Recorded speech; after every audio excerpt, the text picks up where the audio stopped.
जय श्री कृष्णा मित्रों, मैं पुष्पेंद्र गुर्जर डिस्कवरी क्लासेज के इस YouTube चैनल के ऑनलाइन प्लेटफॉर्म पे आप सभी का तहे दिल से हार्दिक अभिनंदन एवं स्वागत करता हूं। मित्रों, हमारा जो टॉपिक चल रहा था भारत के वन्य जीव संरक्षण एवं संसाधन, उसके अंतर्गत 3 क्लास हो चुकी हैं। आज चौथी क्लास है।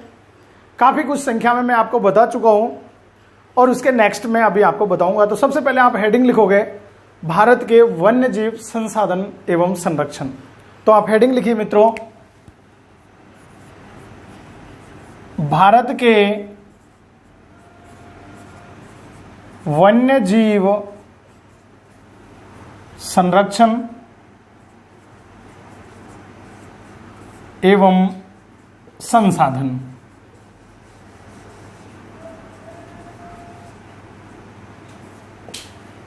मित्रों, इसके अंतर्गत मैं आपको काफी कुछ संख्या में बता चुका हूं। प्राकृतिक वनस्पति टॉपिक के बारे में भी मैं आपको बता चुका हूं कि नेशनल पार्क कितने हैं, अभ्यारण्य कितने हैं, सामुदायिक रिजर्व कितने हैं, कंजर्वेशन रिजर्व कितने हैं, टाइगर प्रोजेक्ट कितने हैं, जैव मंडल बायोडाइवर्सिटी कितने हैं, इन सब के बारे में मैं आपको बता चुका हूं। कुछ पॉइंट रह गए हैं तो आप हेडिंग लिखोगे एक महत्वपूर्ण पॉइंट उसको लिख करके, और उससे रिलेटेड जो पॉइंट रह गए हैं मैं उनको आपको नोट करवा देता हूं। तो मैं आपको वैसे बता भी चुका हूं, एक बार पुनः रिपीट करवा देता हूं कि भारत में वर्तमान समय की अगर बात की जाए तो वर्तमान समय में 22 राज्यों में बाघ परियोजनाएं संचालित है। मैं कहूं टाइगर प्रोजेक्ट संचालित है। कितने राज्यों में? 22 राज्यों में टाइगर प्रोजेक्ट संचालित है। और सबसे ज्यादा अगर पूछी जाए, कुल संख्या मैंने आपको बताई थी कि वर्तमान में 50 टाइगर रिजर्व है टोटल, लेकिन सबसे ज्यादा अगर पूछी जाए तो 6 टाइगर रिजर्व मध्य प्रदेश, महाराष्ट्र और कर्नाटक, इन तीनों राज्यों में सर्वाधिक मात्रा में 6 टाइगर रिजर्व है। तो आप हेडिंग डाल के लिख लीजिए महत्वपूर्ण बिंदु, महत्वपूर्ण बिंदु। इसके अंतर्गत आपको नोट करना है, यहां मैं लिख देता हूं पॉइंट टाइप में, भारत में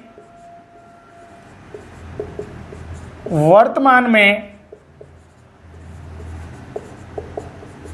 कुल 22 राज्यों में, कितने राज्यों में? 22 राज्यों में टाइगर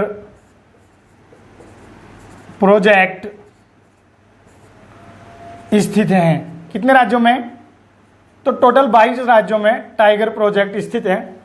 इसके अलावा अगर आप याद रख सको तो विश्व का सबसे बड़ा टाइगर प्रोजेक्ट कौन सा है? तो एक म्यांमार में, जिसका नाम है हुकांग वैली टाइगर प्रोजेक्ट। कहां पर है? म्यांमार में। तो आपको याद रखना है विश्व का सबसे बड़ा टाइगर प्रोजेक्ट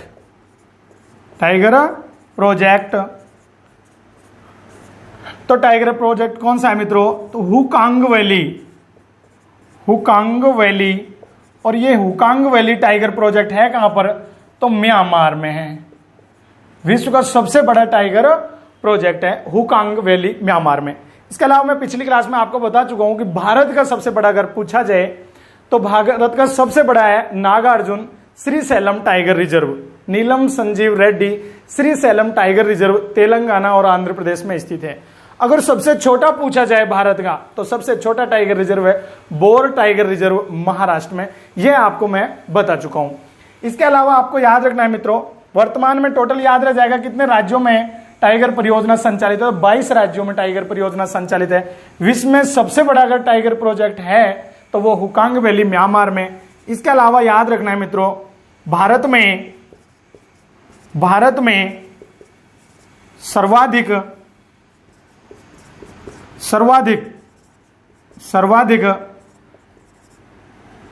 टाइगर प्रोजेक्ट कितने? 6 टाइगर प्रोजेक्ट कौन कौन से राज्यों में स्थित है? तो आपको याद रखना मेरे प्यारे मित्रों, सबसे ज्यादा टाइगर प्रोजेक्ट हैं मध्य प्रदेश में 6 है।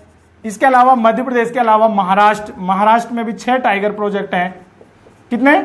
6 टाइगर प्रोजेक्ट हैं। और थर्ड नंबर पर मित्रों कर्नाटक राज्य में भी सर्वाधिक कौन से हैं? कर्नाटक राज्य में भी सर्वाधिक मात्रा में 6 टाइगर प्रोजेक्ट है। तो तीनों आपको याद रखने हैं, कौन कौन से? महाराष्ट्र, मध्य प्रदेश और कर्नाटक, तीनों राज्यों में सर्वाधिक मात्रा में 6 टाइगर प्रोजेक्ट हैं। ठीक है, इसके अलावा आपको याद रखना है मेरे प्यारे मित्रों कि जैव बायोडाइवर्सिटी के बारे में मैं आपको बता देता हूं। जैव विविधता के क्षेत्र, या मैं कहूं हॉट स्पॉट। मित्रों, ये हॉट स्पॉट होते क्या हैं कि जो प्रजातियां विलुप्त के कगार पे हैं या जो विलुप्त हो चुकी हैं, उनके संरक्षण के लिए हॉट स्पॉट शब्द का उपयोग किया गया है। तो उनको और प्रोत्साहन देने के लिए, उनका संरक्षण करने के लिए वर्तमान में भारत में कुल जो हॉट स्पॉट हैं, तो 4 हॉट स्पॉट हैं। कितने वर्तमान में? तो वर्तमान में हॉट स्पॉटों की संख्या कितनी है? तो मित्रों कुल कितने हैं? तो कुल 4 हॉट स्पॉट हैं। कितने हॉट स्पॉट हैं? तो वर्तमान में कुल 4 हॉट स्पॉट हैं। और हॉट स्पॉट मैंने आपको बता दिया कि कहते किसको हैं? जो प्रजातियां विलुप्ति के कगार पर हैं, विलुप्त हो चुकी हैं या विलुप्ति के कगार पर हैं, तो उनको संरक्षण प्रदान करने के उद्देश्य से उस क्षेत्र को हॉट स्पॉट के रूप में घोषित किया जाता है। तो वर्तमान में 4 हॉट स्पॉट हैं, जो पश्चिमी घाट हॉट स्पॉट है, इसके अलावा पूर्वांचल हिमालय जिसको मैं कहूं पूर्वी हिमालय हॉट स्पॉट है, इसके अलावा इंडो वर्मा हॉट स्पॉट है, ठीक है, और एक थाईलैंड के वहां पर भी है। तो ये 4 हॉट स्पॉट इंपॉर्टेंट आपको याद रखने हैं इसके संदर्भ में। इसके अलावा मैं नेक्स्ट आपको बताना चाहूंगा मित्रों कि आर्द्र भूमि या नम भूमि क्षेत्र से संबंधित, तो एक बार आप इसका रिवीजन कर लीजिए, उसके बाद में नेक्स्ट मीट आगे पूरा मैं बनाऊंगा। तो सबसे पहले एक बार मैं आपको पुनः रिवीजन करवा देता हूं कि भारत में वर्तमान में कुल कितने राज्यों में टाइगर प्रोजेक्ट संचालित हैं? तो 22 राज्यों में टाइगर प्रोजेक्ट संचालित है। इसके अलावा एक चीज और आपको याद रख सकते हो कि भारत में, या मैं कहूं राष्ट्रीय टाइगर जो प्राधिकरण का जो गठन किया गया है, प्रोजेक्ट प्राधिकरण का गठन, तो 4 सितंबर 2006 को किया गया है। तो ये भी इंपॉर्टेंट क्वेश्चन है, इसको भी आप याद रख सकते हो। क्या याद रखना है? कि राष्ट्रीय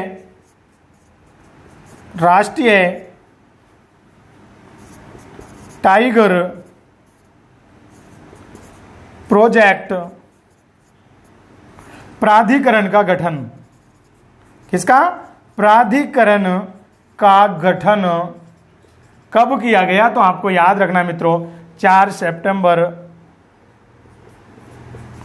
2006 को इस प्राधिकरण का गठन किया गया है। इसके अलावा आपको याद रखनी है, और भी लिख देता हूं चलो यहां पर, तो जो हाथी परियोजना संचालित की गई थी, तो वर्तमान में कुल 16 राज्य व केंद्र शासित यूनियन टेरिटरी, केंद्र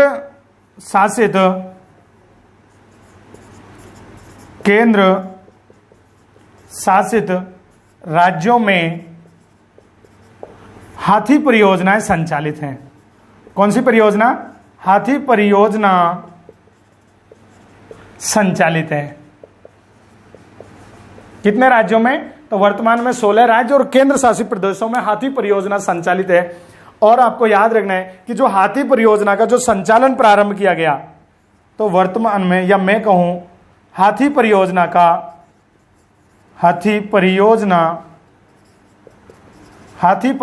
का संचालन कब किया गया? तो मित्रों इसका संचालन किया गया 1992 ईस्वी में, इसका संचालन प्रारंभ किया गया था, हाथी परियोजना का संचालन। ठीक है, बाकी पॉइंट मैं आपको कुछ पहले बता चुका हूं, ये इंपॉर्टेंट रह गए थे, तो इसलिए मैं एक बार रिवीजन करवा दिया। तो विश्व का सबसे बड़ा टाइगर प्रोजेक्ट कौन सा है? तो एक बार मेरे साथ रिवीजन करो, तो हुकांग वैली म्यांमार में टाइगर प्रोजेक्ट है। इसके अलावा भारत में सर्वाधिक टाइगर प्रोजेक्ट 6 कहां है?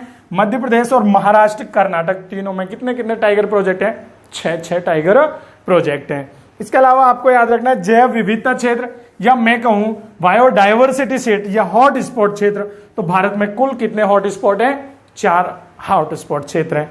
ठीक है, इसके अलावा जो राष्ट्रीय टाइगर प्रोजेक्ट प्राधिकरण का गठन कब किया गया? तो 4 सितंबर 2006 2006 को राष्ट्रीय प्राधिकरण का गठन किया गया। इसके अलावा आपको याद रखना है प्यारे दोस्तों, वर्तमान में कुल 16 राज्य और केंद्र शासित प्रदेशों में हाथी परियोजना संचालित है और इसका संचालन कब प्रारंभ किया गया? तो 1992 ईस्वी में हाथी परियोजना का संचालन प्रारंभ किया गया था। अब आप लिखिए, नेक्स्ट हेडिंग है आर्द्र भूमि या नम भूमि क्षेत्र। किसके लिए हेडिंग लिखो? आर्द्र भूमि, आर्द्र भूमि या नम भूमि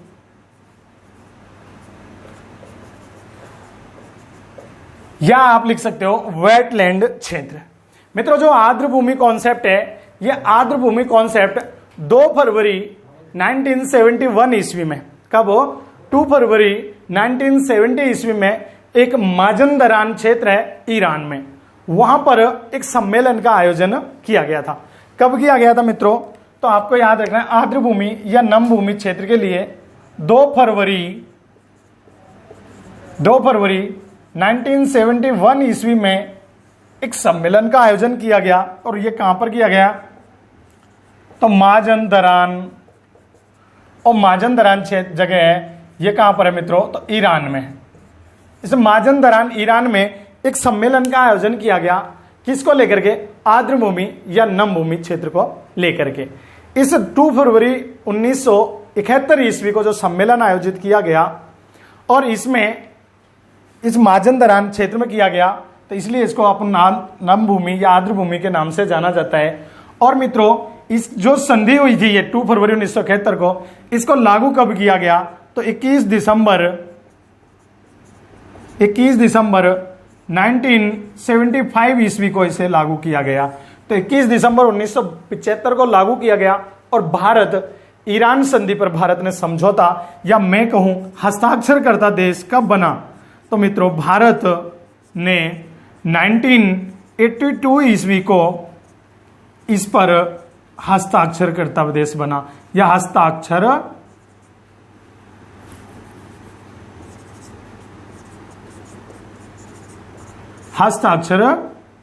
किए।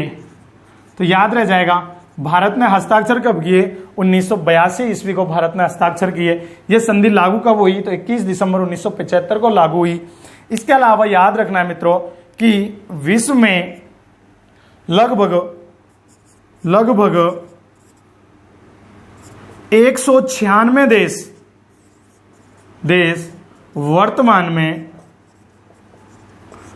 इसके सदस्य देश हैं। इसके सदस्य देश हैं। कितने देश हैं वर्तमान में? तो लगभग 196 इसके सदस्य देश हैं। और मित्रों, भारत में पहला तो प्रथम जो नम भूमि क्षेत्र घोषित किया गया वो 1 अक्टूबर 1981 ईस्वी में भारत में पहली बार जो नम भूमि क्षेत्र घोषित किए गए थे। तो एक तो था मित्रों सांभर झील, केवलादेव, जो केवलादेव घना पक्षी विहार है उसको, और इसके अलावा दूसरा चिल्का झील को। कौन सी झील? चिल्का झील। इन दोनों को 1 अक्टूबर 1981 को आर्द्र भूमि या नम भूमि क्षेत्र घोषित किया गया भारत में पहली बार। तो आपको याद रखना है कि भारत में सर्वप्रथम सबसे पहले किन 2 स्थानों को नम भूमि क्षेत्र घोषित किया गया? तो मैं समझता हूं आपको याद हो गया होगा।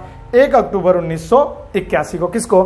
केवलादेव घना पक्षी विहार राजस्थान भरतपुर, और दूसरा चिल्का झील, दोनों को नम भूमि क्षेत्र घोषित किया गया। इसके अतिरिक्त मित्रों याद रखना है आपको कि भारत में वर्तमान में कहां पर? भारत में वर्तमान में कुल कितने हैं? तो वर्तमान में भारत में कुल आपको याद रखना है तो कुल 37 क्षेत्र हैं। नम भूमि क्षेत्र कितने हैं? तो टोटल क्षेत्र हैं 37 क्षेत्र भारत में नम भूमि क्षेत्र हैं। इसके में आपको याद रखनी है मित्रों कि 2019 से पहले नम भूमि क्षेत्र कितने थे? नम भूमि क्षेत्र तो नम भूमि क्षेत्र 26 थे और 2019 में 27वां क्षेत्र किसे बनाया गया? तो वो बनाया गया सुंदरवन नेशनल पार्क को। किसे बनाया गया? सुंदरवन नेशनल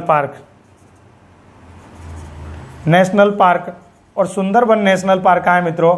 पश्चिमी बंगाल। इसको कौन सा बनाया गया? तो इसको 27वां बनाया गया। इसके अलावा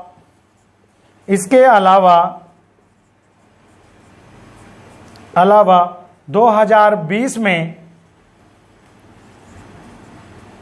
10 और नम भूमि क्षेत्र घोषित किए गए। नम भूमि क्षेत्र घोषित किए गए। तो मित्रों वर्तमान में इनकी संख्या कितनी है?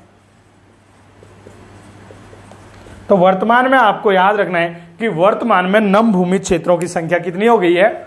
37 हो गई है। तो वर्तमान में नम भूमि क्षेत्रों की संख्या कितनी है?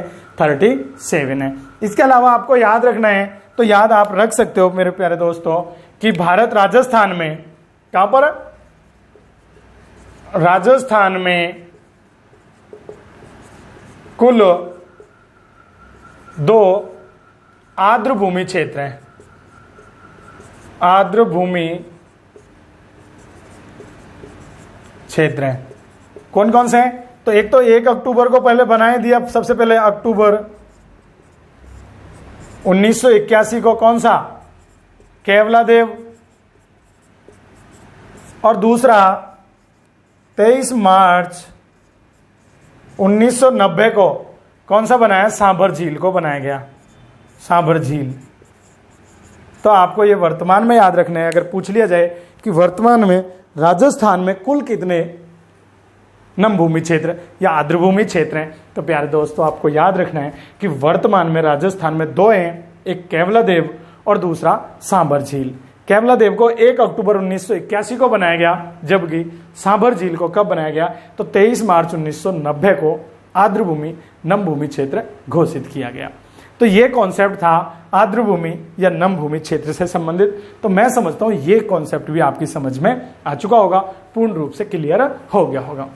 एक बार आप इसका स्क्रीनशॉट ले लीजिए, मैं तब तक आपको रिवीजन करवा देता हूं। तो आर्द्र भूमि या नम भूमि क्षेत्र, तो राजस्थान में कुल कितने हैं? तो 2 हैं। 1 अक्टूबर 1981 को केवलादेव घना पक्षी विहार भरतपुर और दूसरा 23 मार्च 1990 को सांभर झील को बनाया गया। 2 फरवरी 1971 को माजनदरान ईरान में एक सम्मेलन का आयोजन किया गया। मित्रों इसी के उपलक्ष्य में 2 फरवरी को क्या मनाया जाता है? आर्द्र भूमि दिवस के रूप में मनाया जाता है। याद रखना है आपको, कितनी फरवरी को? तो 2 फरवरी को आर्द्र भूमि दिवस, ठीक है, या मैं कहूं नम भूमि दिवस के रूप में मनाया जाता है। किसको? 2 फरवरी को। 21 दिसंबर 1975 से यह संधि लागू हुई। इसके अलावा भारत ने 1982 में इस पर हस्ताक्षर करे और 82 में हस्ताक्षर करे। उससे पहले भारत में 2 क्षेत्रों को 1 अक्टूबर 1981 को केवलादेव और चिल्का झील को नम भूमि क्षेत्र घोषित किया जा चुका था। इससे पहले आपको याद रखना, लगभग वर्तमान में 196 देश इस पे हस्ताक्षर करता है, यानी इसके सदस्य देश हैं। भारत में वर्तमान में कुल 37 हॉटस्पॉट हैं। 2019 से पहले हॉटस्पॉटों की संख्या इंडिया में, भारत में कितनी थी? 26 थी। 2019 में सुंदरवन नेशनल पार्क पश्चिम बंगाल को 27वां हॉटस्पॉट घोषित किया गया। उसके कालांतर में कुछ दिन पश्चात और 2020 में 10 नए हॉटस्पॉट बनाए गए। तो इसका मतलब मित्रों वर्तमान में इनकी संख्या कितनी है? 37 हो जाएगी। तो ये आपको याद रखना है। मैं समझता हूं ये कॉन्सेप्ट भी आपका कंफर्म है, क्लियर हो चुका होगा। अब देखिए आगे।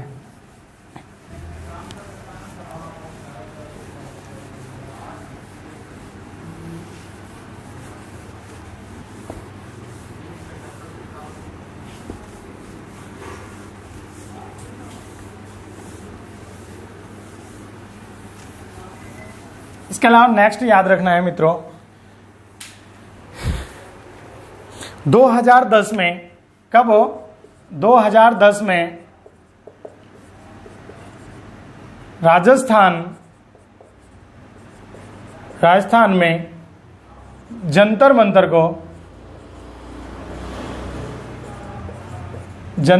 को विश्व धरोहर की सूची में शामिल किया गया। विश्व धरोहर की सूची में शामिल किया गया, कि सूची में शामिल किया गया, शामिल किया गया। तो किसको किया गया? 2010 में। किसे? जंतर मंतर को। इसके अतिरिक्त मित्रों 2013 में राजस्थान के 6 किलों को, मैं कहूं दुर्गों को, विश्व धरोहर की सूची में शामिल किया गया। कब किया गया? तो 2013 में। और 2013 में कौन कौन से? 2013 में 6 दुर्गों को क्या घोषित किया गया? तो विश्व धरोहर घोषित किया गया। विश्व धरोहर घोषित किया गया, घोषित किया गया। तो कब किया गया? 2013 में। और मित्रों थे कौन कौन से? तो एक तो गागरोन दुर्ग को, इसके अलावा आमेर दुर्ग, गागरोन दुर्ग, आमेर दुर्ग, इसके अलावा चित्तौड़गढ़ दुर्ग, नेक्स्ट कुंभलगढ़ दुर्ग, और इसके अलावा मित्रों रणथंभौर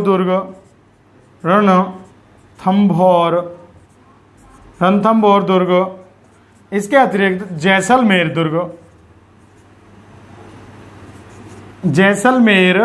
दुर्ग। मेरे प्यारे दोस्तों, इन 6 दुर्गों को विश्व धरोहर की सूची में शामिल किया गया। कब शामिल किया गया? तो 2013 ईस्वी में। इसके अलावा गुजरात में रानी की बावड़ी, कहां पर? तो रानी जी की बावड़ी, रानी जी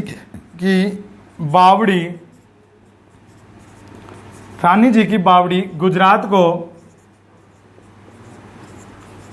को विश्व धरोहर सूची में शामिल किया गया। विश्व धरोहर सूची में सम्मिलित किया गया। तो जल संरक्षण को सबसे बड़ा जो संदेश देती है, तो उसके संदर्भ में रानी जी की बावड़ी है गुजरात में, उसको भी विश्व धरोहर की सूची में शामिल किया गया। इसके अलावा 2015 में जो पुरातत्व महत्व के जो किले थे और जो स्थान थे, उनको भी विश्व धरोहर की सूची में शामिल किया गया। तो मित्रों 2015 में 3 और पुरातत्व महत्व के जो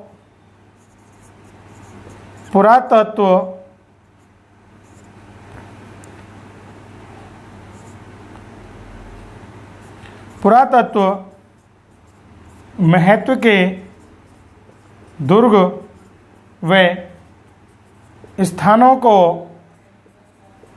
विश्व धरोहर सूची में शामिल किया गया।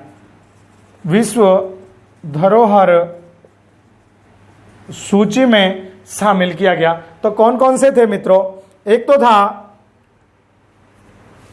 कैपिटल कॉम्प्लेक्स,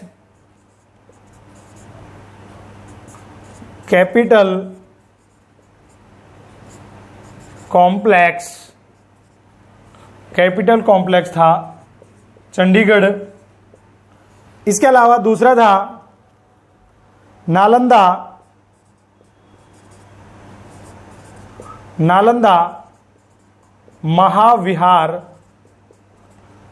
महाविहार, ये बिहार में, ठीक है। इसके अलावा एक था शिवाजी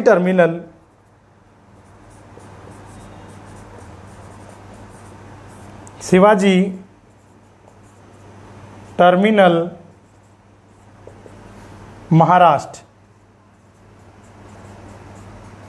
इनको भी विश्व धरोहर की सूची में शामिल किया गया है। इसके अलावा 2016 ईस्वी में, कब हो, तो 2016 ईस्वी में, 2016 ईस्वी में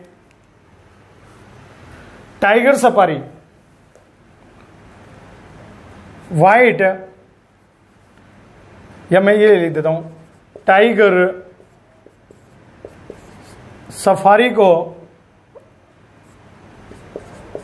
सफारी को विश्व में पहली बार विश्व धरोहर सूची में शामिल किया गया। विश्व धरोहर सूची में शामिल किया गया,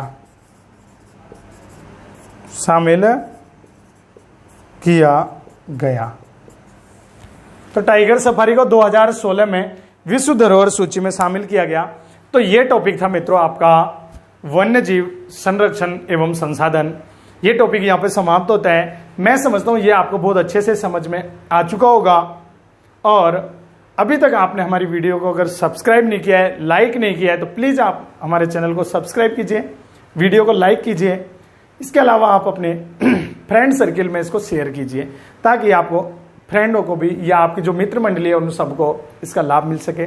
मिलते हैं एक नए टॉपिक के साथ में, एक नए जोश के साथ में, नए एनर्जी के साथ में। तब तक के लिए मैं आपसे इजाजत चाहूंगा। जय हिंद,